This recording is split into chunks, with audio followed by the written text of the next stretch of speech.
Hi, I'm Bobbie Tomasek, and I was invited to read the e-devotion for today's online devotion, the one that was sent to email boxes on Friday, April 10th, based on the gospel reading for Easter Sunday, which came from Matthew 28, 1 through 10.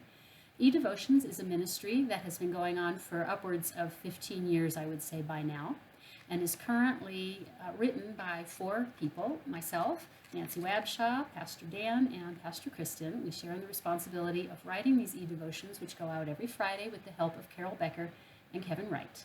And they arrive in your email box to read or not read at your convenience, and I just think they're a lovely way to kind of prepare for the liturgical readings for Sunday morning and to just kind of do something to inspire your heart with some biblical reading. If you're interested in signing up for e-devotions, you can do so on the All Saints webpage, which is allsaintsphoenix.org, and you simply just go to Media and then e-signups, and you can sign up for the e-devotions. But they're also available in written form on the website as well, if you would prefer not to get them in your email. So today was the one that I wrote for this past Sunday. And I'm going to read the gospel lesson, Matthew 28, verses 1 through 10, to start with, and then followed immediately by the devotion. Now after the Sabbath, as it began to dawn toward the first day of the week, Mary Magdalene and the other Mary came to look at the grave. And behold, a severe earthquake had occurred, for an angel of the Lord descended from heaven and came and rolled away the stone and sat upon it. And his appearance was like lightning, and his clothing as white as snow. The guards shook for fear of him and became like dead men. The angel said to the women, "Do not be afraid, for I know that you are looking for Jesus who has been crucified. He is not here, for he has risen just as he said. Come, see the place where he was lying.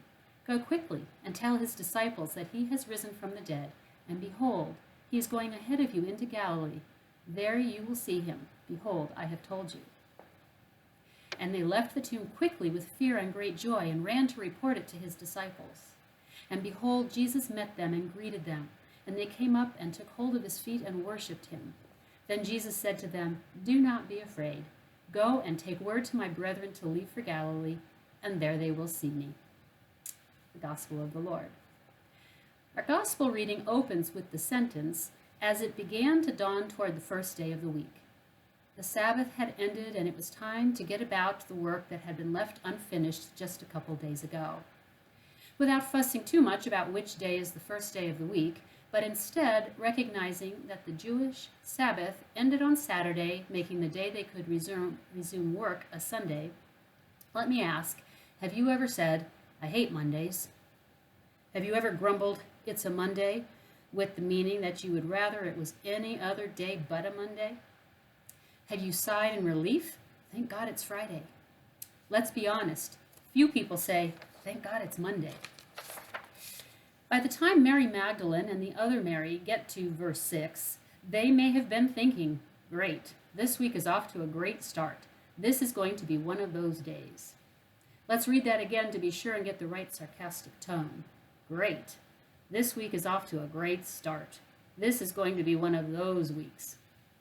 Heavy sigh. Sabbath over, they had set out to properly take care of Jesus' body, their beloved friend, the one they called Lord. So not a happy task in the first place. The day started with an earthquake. Not terrific. The tomb where Jesus lay was open. Bad sign.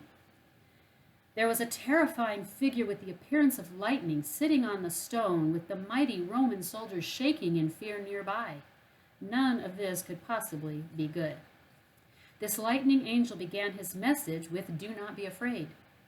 I don't know about you, but whenever I hear "do not be afraid," that usually means there is something to be afraid of. Then they learn that the body is gone. The guards had one job to do and they failed. The women had one task on their minds, and now they find that their beloved Jesus has disappeared. There are 366 passages in the Bible that instruct us in some way not to fear. This is one of them. The word fear appears 4 times in this brief account. But by the end of the story, that fear is mixed with great joy, and Jesus' words, "Do not be afraid," have taken on a whole new meaning. It turned out to be a beautiful day. The earthquake was the great opening of death's door to free the Savior of all mankind.